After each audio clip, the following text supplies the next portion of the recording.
नाटक या ज्ञान प्रबोध इन्हां नूं असीं बाणे मानते हैं, पर चरित्रोपख्यान बिल्कुल असीं नहीं मानते।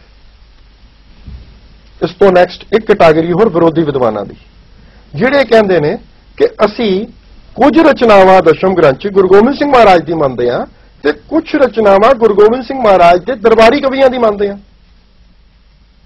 इस तो नैक्सट एक कैटागरी होर ਜਿਹੜੇ ਕਹਿੰਦੇ ਨੇ ਅਸੀਂ ਸਮਗਰ ਦਸ਼ਮ ਗ੍ਰੰਥ ਤੋਂ ਪ੍ਰਵਾਨ ਤਾਂ ਕਰਦੇ ਆ, ਪਰ ਅਸੀਂ ਕਹਿੰਦੇ ਇਸ ਦਾ ਪ੍ਰਕਾਸ਼ ਨਹੀਂ ਹੋਣਾ ਚਾਹੀਦਾ। ਹੁਣ ਮਸਲਾ ਜਿਹੜੇ ਪ੍ਰੋ ਦਸ਼ਮ ਗ੍ਰੰਥ ਵਿਦਵਾਨ ਨੇ ਉਹਨਾਂ ਦੇ ਸਾਹਮਣੇ ਹੈ ਕਿ ਇਹਨਾਂ ਚੋਂ ਗੱਲ ਕਿਹੜੀ ਕੈਟਾਗਰੀ ਨਾਲ ਕਰੀਏ, ਜਾਂ ਮੰਨ ਲਓ ਇਹਨਾਂ ਚੋਂ ਕਿਸੇ ਇੱਕ ਧਿਰਿਆਂ ਸੇ ਕੈਟਾਗਰੀ ਨਾਲ ਅਸੀਂ ਗੱਲ ਕਰਕੇ ਕਿਸੇ ਸਾਰਥਕ ਸਿੱਟਣ ਤੇ ਪਹੁੰਚਣ ਦੀ ਕੋਸ਼ਿਸ਼ ਵੀ ਕਰਦੇ ਆ, ਬਾਕੀ ਕਹਿਣਗੇ ਜੀ ਅਸੀਂ ਸਹਿਮਤ ਨਹੀਂ। ਇਹ ਤਾਂ ਡੱਡੂਆਂ ਦੀ ਪੰਸੇਰੀ ਤੋਲਣ ਵਾਲਾ ਕੰਮ ਹੋ ਗਿਆ। ਸੋ ਪਹਿਲੇ ਜਿਹੜੇ ਦਸ਼ਮ ਗ੍ਰੰਥ ਦੇ ਵਿਰੋਧੀ ਸੱਜਣ ਨੇ ਵਿਦਵਾਨ ਨੇ, ਪਹਿਲਾਂ ਆਪਸ ਵਿੱਚ ਇੱਕ ਮਤ ਹੋ ਜਾਣ ਕਿ ਅਸੀਂ ਵਿਰੋਧ ਕਿਤਨਾ ਕੁ ਕਰਨਾ ਹੈ ਤੇ ਕਿਹੜੀ ਗੱਲ ਦਾ ਕਰਨਾ ਹੈ। ਜੇ ਤੇ ਸਿਰਫ ਪ੍ਰਕਾਸ਼ ਦਾ ਹੀ ਵਿਰੋਧ ਕਰਨਾ ਹੈ, ਸਮਗਰ ਬਾਣੀ ਤੁਹਾਨੂੰ ਪ੍ਰਵਾਨ ਹੈ, ਤੇ ਫਿਰ ਗੱਲਬਾਤ ਇੱਕ ਵੱਖਰੇ ਨਜ਼ਰੀਏ ਤੋਂ ਹੋਏਗੀ। ਜੇ ਤੁਹਾਨੂੰ ਬਾਕੀ ਸਾਰੀਆਂ ਬਾਣੀਆਂ ਪ੍ਰਵਾਨ ਨੇ, ਸਿਰਫ ਚਰਿੱਤਰੋਪਖਿਆਨ ਤੇ ਤੁਹਾਨੂੰ ਆਬਜੈਕਸ਼ਨ ਹੈ, ਤੇ ਫਿਰ ਡਿਸਕਸ਼ਨ ਕੱਲੇ ਚਰਿੱਤਰੋਪਖਿਆਨ ਵਾਲੇ ਪੋਰਸ਼ਨ ਨੂੰ ਲੈ ਕੇ ਹੋ ਸਕਦੀ ਹੈ। ਬਾਕੀ ਚਲੋ ਜੀ ਉੱਤੇ ਸਹਿਮਤੀ ਹੋ ਗਈ, ਲੇਕਿਨ ਇਹ ਕੋਈ ਸਿਰ ਪੈਰ ਹੀ ਨਹੀਂ ਫੜਾ ਰਹੇ, ਕੋਈ ਕੁਝ ਗੱਲ ਕਰ ਰਿਹਾ, ਕੋਈ ਕੁਝ ਗੱਲ ਕਰ ਰਿਹਾ। ਇਸ ਕੰਡੀਸ਼ਨ 'ਚ ਸਾਰਥਕ ਗੱਲਬਾਤ ਹੋ ਹੀ ਨਹੀਂ ਸਕਦੀ। ਹੁਣ आ गए आप प्रो दशम ग्रंथ विद्वाना दे वाले पासे। बहुत सारे विद्वान ऐसे हैं जिहड़े समझते हैं कि दशम ग्रंथ समग्र गुरुकृत है, पर गुरु ग्रंथ साहब की बराबरी ते इसका प्रकाश नहीं होना चाहिए। ये तो भी मैं समझदा कि इस चिरों पहला एक सार्थक गल ते पहुंच जाना चाहिए कि असी किस फैसले ते पहुंच गए।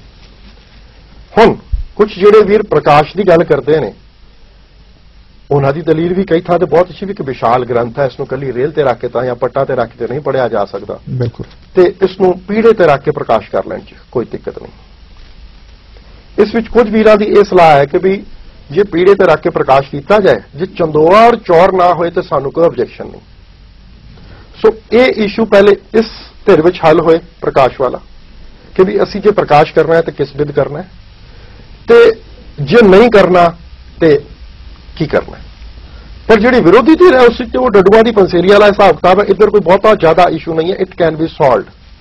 पर दोनों धिरां पहले ये इशू सॉल्व करके एक कॉमन प्लेटफॉर्म से आना। जो कॉमन प्लेटफॉर्म वाली गल है, मैं फिर क्या कि तुसीं विरोधियां पक्ष के विद्वानों एक पासे दोनों धिरां पासे कर दिओ, ते दशम ग्रंथ अध्ययन विभाग च वख-वख फिलासफी दे विच PhD जिन्हां ने कीती होए, हिस्टरी च PhD जिन्हां विद्वानां ने कीती होए, तुहाडा साइकोलॉजी विच जिहड़े माहर होण उन्हां नूं लैके उन्हां नूं सेवा दी जाए कि भी तुसीं अध्ययन करो।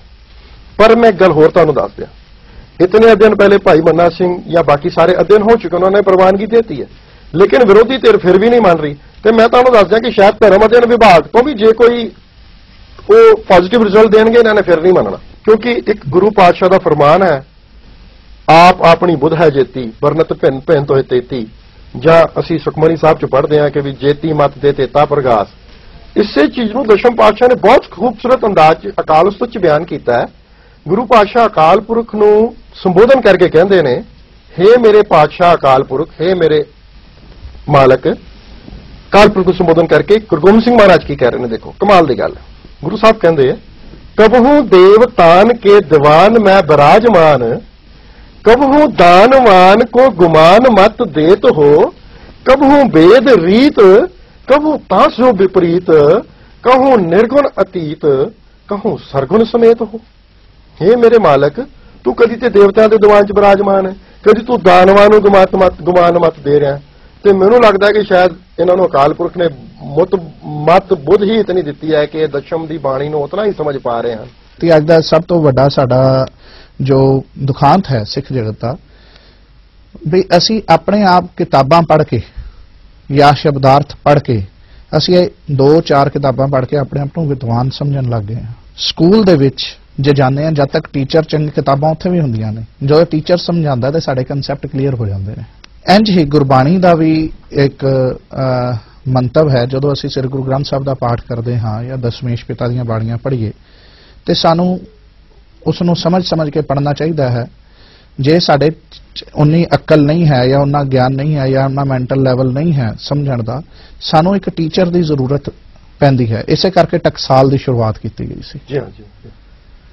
ਤੇ ਦਮਦਮੀ ਟਕਸਾਲ ਵਿੱਚ ਵੀ ਤੇ ਹੋਰਾਂ ਟਕਸਾਲਾਂ ਦੇ ਵਿੱਚ ਵੀ ਗੁਰਬਾਣੀ ਦਾ ਭਾਵੇਂ ਉਹ ਨਿਰਮਲਿਆਂ ਦੀ ਟਕਸਾਲ ਹੈ ਜਾਂ ਕੁਝ ਵੀ ਹੈ, ਗੁਰਬਾਣੀ ਦਾ ਅਖਰੀ ਬੋਧ ਗਿਆਨ ਪਲੱਸ ਉਹਨਾਂ ਦੇ ਸ਼ਬਦਾਰਥ ਜਾਂ ਹੋਰ ਵੀ ਹੈ ਉਹ ਚੰਗੀ ਤਰ੍ਹਾਂ ਪੜ੍ਹਾਇਆ ਜਾਂਦਾ ਹੈ, ਜਿਸ 'ਚ ਵਿਆਕਰਣ ਨੂੰ ਵੀ ਮੁੱਖ ਤਰਜੀਹ ਦਿੱਤੀ ਜਾਂਦੀ ਹੈ।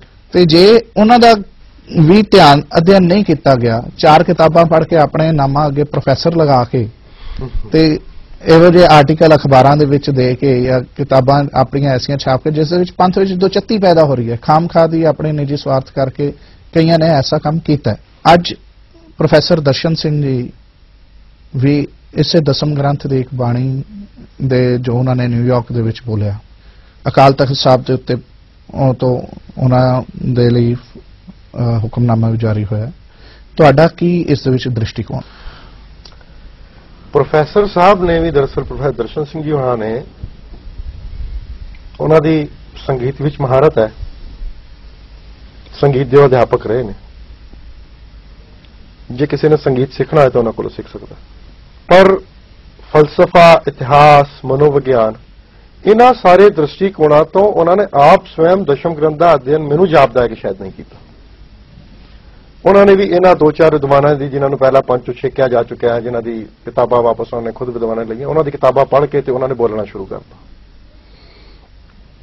ਔਰ ਬੋਲਦੇ ਬੋਲਦੇ ਪਤਾ ਨਹੀਂ ਉਹਨਾਂ ਦੀ ਕਿਹੜੀ ਕੋਈ ਈਗੋ ਪ੍ਰੋਬਲਮ ਕਹਿ ਲਾ ਜਾਂ ਸ਼ਾਇਦ ਉਹਨੂੰ ਇਸ ਤਰ੍ਹਾਂ ਫੀਲ ਹੁੰਦਾ ਸੀ ਕਿ ਹੁਣ ਮੈਂ ਸਟੈਪ ਬੈਕ ਨਹੀਂ ਕਰ ਸਕਦਾ, ਉਹ ਬੋਲਦੇ ਬੋਲਦੇ ਇਤਨਾ ਅੱਗੇ ਨਿਕਲ ਗਏ ਕਿ ਦਸ਼ਮ ਗ੍ਰੰਥ ਦਾ ਵਿਰੋਧ ਕਰਦੇ ਕਰਦੇ ਗੁਰੂ ਨਿੰਦਾ ਕਰ ਬੈਠੇ।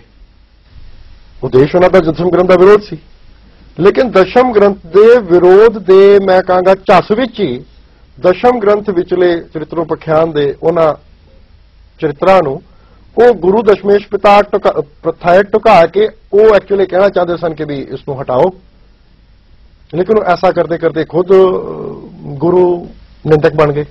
ਜੇ ਪ੍ਰੋਫੈਸਰ ਸਾਹਿਬ ਨੇ ਖੁਦ ਮੈਥਡੋਲੋਜੀਕਲ ਜਾਂ ਤਾਂ ਇੱਕ ਸੰਪਰਦਾਇ ਗਿਆਨੀਆਂ ਦੀ ਸਾਡੇ ਕੋਲ ਪ੍ਰਣਾਲੀ ਹੈ, ਸੰਪਰਦਾਇ ਗਿਆਨੀਆਂ ਦੀ ਪ੍ਰਣਾਲੀ ਤੋਂ ਪੜਿਆ ਹੁੰਦਾ ਤੇ ਦਸ਼ਮ ਨੂੰ ਸਮਝ ਪਾਉਂਦੇ, ਜਾਂ ਯੂਨੀਵਰਸਿਟੀਆਂ ਦੀ ਜਿਹੜੀ ਆਧੁਨਿਕ ਸਿੱਖਿਆ ਪ੍ਰਣਾਲੀ ਹੈ ਉਸ ਦੀ ਪ੍ਰੋਪਰ ਮੈਥਡੋਲੋਜੀ ਤੋਂ ਪੜਿਆ ਹੁੰਦਾ ਤਾਂ ਸਮਝ ਪਾਉਂਦੇ। ਲੇਕਿਨ ਉਹਨਾਂ ਨੇ ਵੀ ਉਹੀ 4 ਕਿਤਾਬਾਂ ਪੜ੍ਹ ਕੇ ਤੇ ਵਿਰੋਧ ਸ਼ੁਰੂ ਕਰਤਾ। ਹੁਣ ਉਹਨਾਂ ਦਾ ਇੱਕ ਮਾਣ ਸਤਿਕਾਰ ਪੰਥ ਵਿੱਚ ਐਸਾ ਹੈ ਬਤੌਰ ਵਿਦਵਾਨ ਕਿ ਉਹ ਸ਼ਾਇਦ ਇਸ ਗੱਲ ਨੂੰ ਸਵੀਕਾਰ ਨਹੀਂ ਕਰ ਪਾ ਰਹੇ ਕਿ ਵੀ ਮੈਂ ਬਗੈਰ ਪੜ੍ਹੇ ਬੋਲ ਗਿਆ, ਉਹ ਸਵੀਕਾਰ ਕਰ ਵੀ ਨਹੀਂ ਪਾਉਣਗੇ। ਪਰ ਮੇਰੀ ਨੇਕ ਸਲਾਹ ਪ੍ਰੋਫੈਸਰ ਸਾਹਿਬ ਨੂੰ ਇਹ ਹੈ, ਇਹਦਾ ਪੋਜ਼ਿਟਿਵ ਹੱਲ ਤਾਂ ਹੋਣਾ ਚਾਹੀਦਾ ਨਾ ਜੀ, ਕਿਉਂਕਿ ਪ੍ਰੋਫੈਸਰ ਸਾਹਿਬ ਦੇ ਵੱਖ-ਵੱਖ ਸਟੇਜਾਂ ਤੋਂ ਬੋਲਣ ਦੇ ਨਾਲ ਪੰਥ ਦੇ ਵਿੱਚ ਐਸੀ ਦੁਚੱਤੀ ਪੈਦਾ ਹੋ ਗਈ ਹੈ ਕਿ ਪੰਥ ਦੇ ਜਿਹੜੇ ਹੋਰ ਵੀ ਕੀਰਤਨੀਏ ਸਿੰਘ ਨੇ ਜੋ ਦਸ਼ਮੇਸ਼ ਪਿਤਾ ਦੀਆਂ ਬਾਣੀਆਂ ਪੜ੍ਹਦੇ ਨੇ ਉਹਨਾਂ ਦਾ ਨਿਰਾਦਰ ਹੋਣਾ ਸ਼ੁਰੂ ਹੋ ਗਿਆ। ਪਿੱਛੇ ਜੇ ਫਰੀਦਾਬਾਦ ਦੇ ਵਿੱਚ ਵੀ ਇੰਜ ਹੋਇਆ, ਬਿਲਕੁਲ ਭਾਈ ਮਨਪ੍ਰੀਤ ਸਿੰਘ ਜੀ ਕਾਨਪੁਰੀ ਕੀਰਤਨ ਕਰ ਰਹੇ ਸਨ ਤੇ ਉਹਨਾਂ ਨੂੰ ਕੀਰਤਨ ਕਰਦਿਆਂ ਸਟੇਜ ਤੋਂ ਬੰਦ ਕਰ ਦਿੱਤਾ ਗਿਆ। ਤੇ ਇਸ ਦੇ ਵਿੱਚ ਗੁਰੂ ਸਾਹਿਬ ਦੀ ਹਜ਼ੂਰੀ ਦੇ ਵਿੱਚ ਇੱਕ ਤਾਂ ਗੁਰੂ ਸਾਹਿਬ ਦੀ ਬੇਅਦਬੀ ਹੋਈ ਤੇ ਜਿਹੜੇ ਇਹ ਬਾਣੀਆਂ ਪੜ੍ਹੀਆਂ ਜਾ ਰਹੀਆਂ ਹਨ, ਜੋ ਪੰਥ ਅੱਜ ਤੋਂ ਨਹੀਂ ਪੜ੍ਹ ਰਿਹਾ, ਗੁਰੂ ਸਾਹਿਬ ਦੇ ਵਕਤ ਤੋਂ ਪੜ੍ਹ ਰਿਹਾ ਹੈ, ਉਹਦੇ ਨਾਲ ਪੰਥ ਦੇ ਸ਼ਰਮਸ਼ਾਰ ਹੋਣਾ ਪਿਆ। ਇਹੋ ਜਿਹੀਆਂ ਜੋ ਗਲਤੀਆਂ ਪੰਥ ਦੇ ਵਿੱਚ ਪੈਦਾ ਹੋ ਗਈਆਂ ਹਨ ਉਹਨਾਂ ਦਾ ਕੋਈ ਪੋਜ਼ਿਟਿਵ ਹੱਲ ਸਾਨੂੰ ਜ਼ਰੂਰ ਦੇਖਣਾ ਚਾਹੀਦਾ ਹੈ। ਜਿਹੜੇ ਸਿੱਖ ਵਿਚਾਰਕ ਹਨ, ਜਿਹੜੇ ਸੰਜੀਦਗੀ ਨਾਲ ਇਸ ਮਸਲੇ ਨੂੰ ਹੱਲ ਕਰਨਾ ਚਾਹੁੰਦੇ ਹਨ, ਉਹ ਬੈਠ ਕੇ ਦੋਵਾਂ ਧਿਰਾਂ ਦੇ ਨਾਲ, ਚਾਹੇ ਉਹ ਬੰਦ ਕਮਰਾ ਹੀ ਕਿਉਂ ਨਾ ਹੋਵੇ, ਕਿਉਂਕਿ ਖੁੱਲ੍ਹੇ 'ਚ